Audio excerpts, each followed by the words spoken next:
All right, so I just wanted to show you how to use a few things on the inside here. The first one is the vent line air fan. This fan is great for it when you're cooking on the inside. It pulls air out. So if it's really hot, you don't have the AC on for some reason, or you just want a little extra air or whatever, what you can do is you just pop this up and it opens, and then that gives you airflow. If you cooked and there's a bunch of smoke in here, you want to get it out, just kick on this fan and it'll pull air out, and when you're done, turn that off, close it, simple. This is for your TV antenna. I don't know if you'll ever use that anymore, but there are some, I think everything now is digital, so anyways, but it does work. You just turn it, and there's an antenna on top, it goes up. Okay. I'm just going to show you how to start the generator and do a few other things. The generator, you just basically come down here, just hold it, and give it a second, and then once it's on, you can let go. So maybe you might have to hold it 3 or 4 seconds, and then just give it a second and it kicks on, and that's it for that. To turn it off, hold it down.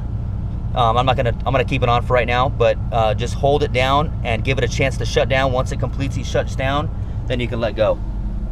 Okay, so now over here we got your fridge, your kitchen area.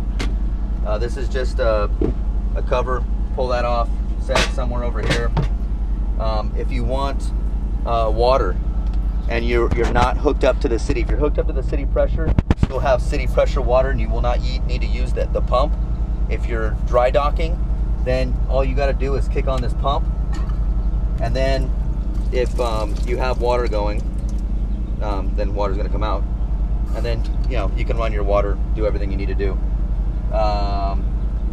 That's your air pump. These are your monitors right now. This tells you how full your holding tank 1 is, holding tank 2, your fresh water, how your fresh water is, and how your propane gas is, and how good your charge is, and all that stuff. I believe holding tank 1 is the gray, and I think holding tank 2 is the black, but don't quote me on that. I'm not 100% sure. This is to turn on your lights. So it's not going to turn on the lights, it's just going to give you the access to turn on your lights. So you click that on, and then you can turn on your lights up here. And you don't need the generator on for any of this stuff that I've showed you so far. The water pump, all these lights will work without the generator on. You don't need the generator on. Okay, that's that. This is just another little charger. I don't know what the hell that is. This is for your hot water heater, which I will show you in another video, but you basically just kick it on and the hot water heater comes on as long as your propane is on. So this right here, this is your switch for your outdoor light. So you kick that on and your yellow outdoor light comes on.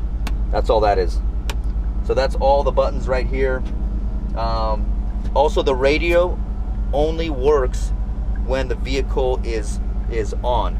I have not figured out how to separate that, so that way if you wanted to listen to the radio while you were dry docking and you didn't have the engine on or whatever, you didn't want to be running your front battery. I haven't figured that one out yet, so just so you know. All right, a couple more things. You got your thermostat for your furnace. This is for the furnace only. That's your heater, which I'll show you in another video how to use. But basically you have an on and off switch, and then you have your temperature control. You just have to have your propane gas on to be able to use it, and there's also a switch down in the bottom. Really easy to use though. Okay, fly swatter. This is where you put your TV. I haven't gotten that far to get the TV yet, although I did. Are those yours? Oh, okay. Okay, oh, those are nice. So yeah, this is where you put your TV, whatnot. I don't know if I showed you this, but this is the stove, which I'll show that in another video once I have the propane on.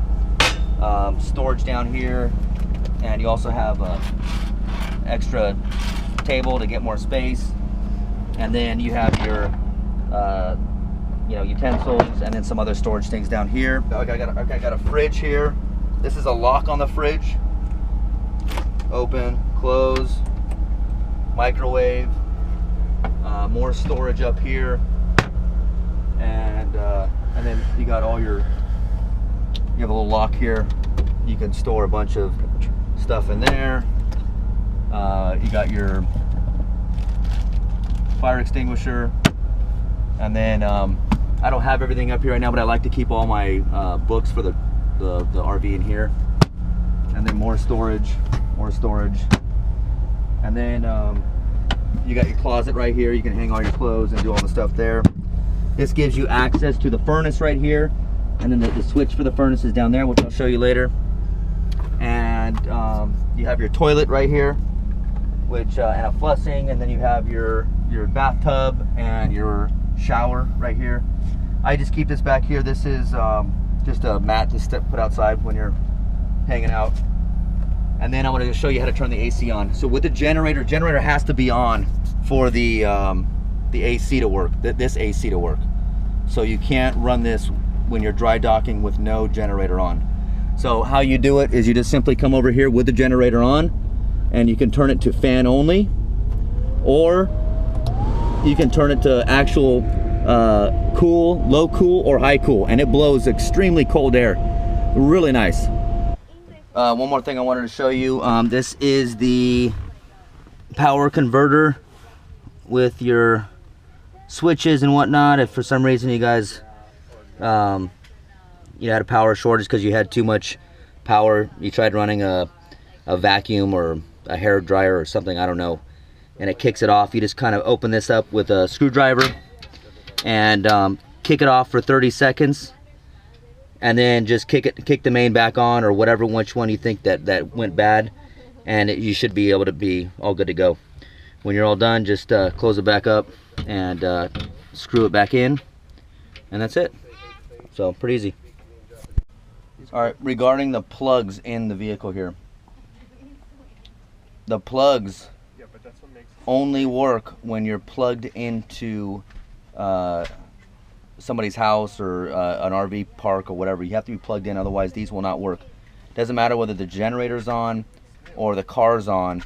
The only way you can charge your devices would be through the battery, through the car charger batteries up there, or that one right there when you're driving.